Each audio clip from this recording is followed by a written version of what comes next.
seriously, what is wrong with British justice system?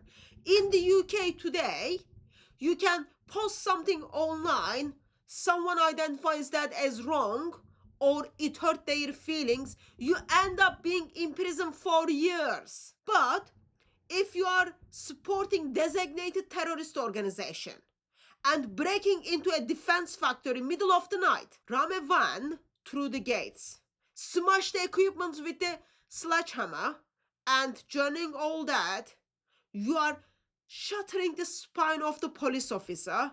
You simply walk free. So did you get that? You are entering into someone else's property without their permission.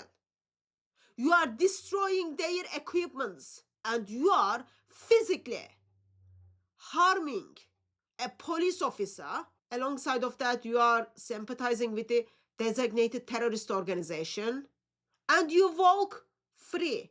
Not charges are dropped at all. Not, oh, this is just technicality. No, not guilty. I used to think, well, there is like two-tier justice. But now I am like, no, I need to be honest with myself. When it comes to certain ideological causes, it is no justice at all. It is simply ideological immunity. Yep. Law for the ordinary citizens, excuses for the politically fashionable.